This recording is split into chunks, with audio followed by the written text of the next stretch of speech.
Hi, and thanks for logging on to the daily DVAR HALACHA. And here's a brand new HALACHA for you for Thursday, 3rd day of January, 26th day of TEVES. Here we go. We're continuing on in our halachas about not following in the ways of the non-Jews around us. That is a specific command that God tells us in the Parsha of Kedoshim.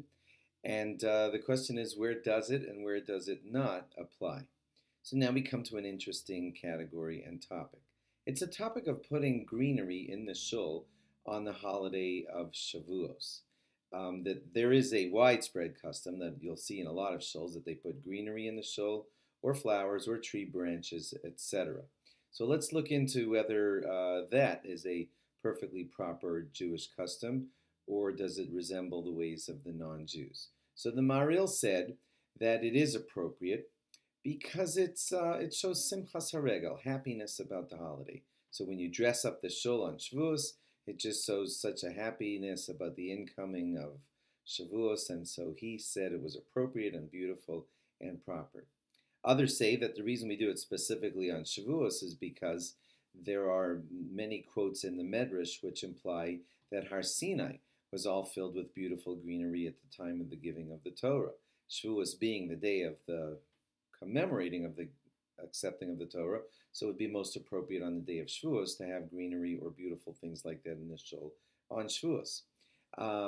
Others say that interestingly, Moshe was born 3 months early, and he was born exactly on Zion Adar, the 7th of Adar, and 3 months later, when the Egyptians came looking for him, his mother had him placed in the reeds along the river in Egypt. And so some say that that's the greenery that we put in the shul is a remembrance of that and how Moshe was saved inside of that greenery along the waters.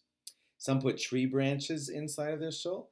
On Shavuos, the Magen Avram says we do that because we are judged for fruit, whether our trees will go good fruit through the year, and it happens the judgment for that is on Shavuos.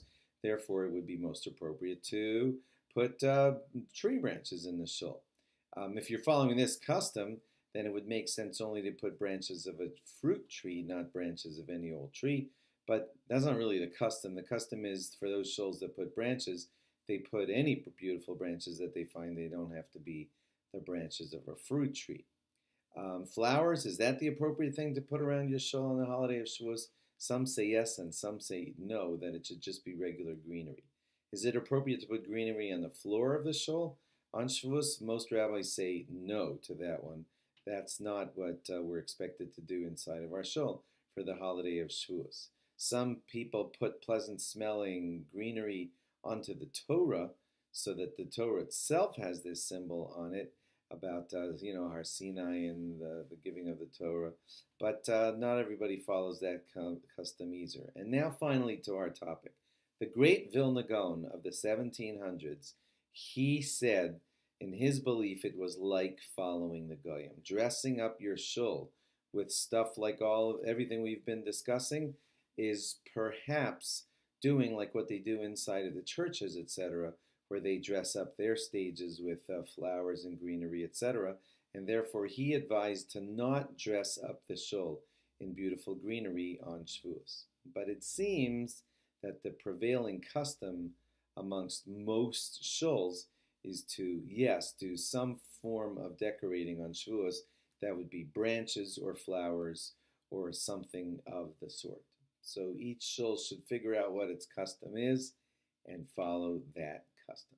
Thanks for logging on. Log on again tomorrow for more. Bye-bye.